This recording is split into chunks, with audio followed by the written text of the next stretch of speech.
So apparently things are changing when it comes to Onyx. What do I mean by that? I'll explain in today's video, even though nothing I say is financial advice. It's just my personal opinion, my perspective, and I'm not telling anyone to do anything. So does anyone remember when Onyx first got listed when it comes to Upbit? A very massive exchange in South Korea. And you know what? Actually, it was ranked third in the world at the time when I made that video. And when that was first announced, that listing, according to CoinMarketCap in terms of spot exchanges. Does anyone remember that? Now, in case anyone has, keep in mind, Upbit, which again listed Onyx, recently has had a recent somewhat acquisition in a sense. Let me explain what I mean by this. Did you know that Hana Bank, right? A very massive bank, again, in South Korea. They recently acquired a portion of Dunamu that was worth $670 million. And keep in mind, Dunamu is the operator of Upbit. So if we think about that, this could really, I think, have major implications when it comes to Onyx. The reason why is because if we think about it, again, Upbit is one of the premier places that Onyx is listed on, right? So if a very massive bank were to acquire, basically a portion in something like that, that will give, I think, Onyx just a better place to be at, in a sense where listings do matter, in my opinion, right? Especially places that are well run, especially places that are really famous. So if a very massive bank acquires like a portion of some exchange that is really massive and gives it maybe, hypothetically, I'm assuming, more stability, more kind of notoriety, more kind of future sort of opportunities. If that is the case, whatever is listed on there usually kind of benefits as a result of that. Case in point, Onyx is listed on Upbit. And keep in mind, before all this happened, right? Before we heard about Hana Bank again acquiring all this type of stuff, before all that, that listing alone, when it comes to Onyx and Upbit, moved Onyx actually around 50%, just like that. And that was not even considering the space was doing the best. No, it wasn't. Bitcoin was nowhere near 90 grand, by the way, at that time. As a matter of fact, when Onyx was first listed on Upbit, it wasn't like the altcoin space was popping. It wasn't doing good. It wasn't doing all this. No, it wasn't. It was just kind of not doing the best. And then the Upbit listing in and of itself did that.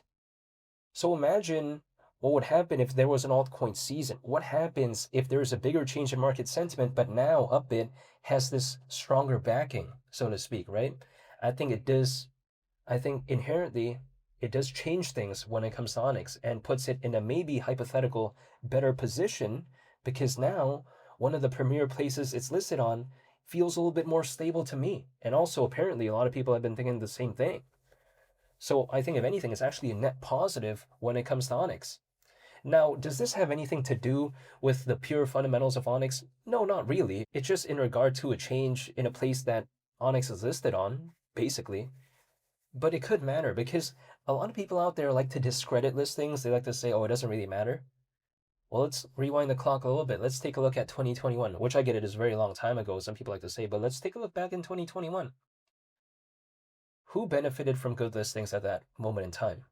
A lot of projects, right?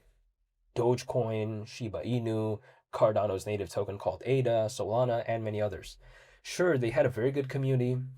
They had very good fundamentals for the type of project that they are. Like, for instance, people like to say, oh, how can Shiba Inu or Dogecoin have good fundamentals? Well, for a meme, they do, right? But I'm just saying, besides that, they had all these fundamentals, but the listings was what really kind of set it all off in a sense where if, let's say, Cardano's native token called ADA was kind of popular, and let's say Cardano kept building, but the listings were really bad, sure, it could maybe do something in 2021, especially during that altcoin season. But going from a couple cents to like well over $2, that's really difficult without good listings, in my opinion. Listings do matter. They give more exposure, it gives the project more notoriety, and more people just naturally become aware of what that is. I can't know something if I don't know it exists. You know what I mean? So I think this right here, even though a lot of people didn't kind of associate this with Onyx, again, the recent sort of acquisition in regard to a portion of Dunamu, which basically is the operator of Upbit, and again, Hana Bank, a very massive bank in South Korea, recently acquired a portion, right, worth $670 million of Dunamu. Again, a lot of people didn't really consider that to have any sort of link when it comes to Onyx, but when I first saw that, I was like, wait, what? Hold up. You know? I thought to myself, didn't Onyx just get listed on Upbit not that long ago? And that's when the alarm bells started ringing off in my mind, and I was like, okay, maybe this could have an impact. It may not showcase it as of right now, but who knows, right? 6 months later, a year later, we don't know. That's the thing. But what I do know historically is that good listings, especially stable ones, have sort of benefited some of the historically massive projects. So I kind of view it no different here. But unlike, right, Dogecoin, Shiba Inu, Cardano's native token called ADA, Onyx, unlike them, has really never had a time to truly shine in that sort of scale, or even kind of a somewhat watered down version of that. It hasn't really had an opportunity to do that, maybe, yet. So I can't really fully evaluate how Onyx is doing as of right now, but from the past, we've seen projects that usually have good fundamentals, a good following, and decent listings. We've seen what happened. What do I see when it comes to Onyx? The fundamentals. They launched Goliath, the mainnet of it, this year. It's a layer 1 blockchain. We've seen the Onyx AI Agent V2. We've seen all the updates that Onyx is doing. And we take a look at the listings. It's not, I guess, so bad, I suppose. It's listed on Upbit. Not to mention, Onyx as well. It has around 147,000 holders. So the community, the fundamentals, the listings, they're all already kind of there.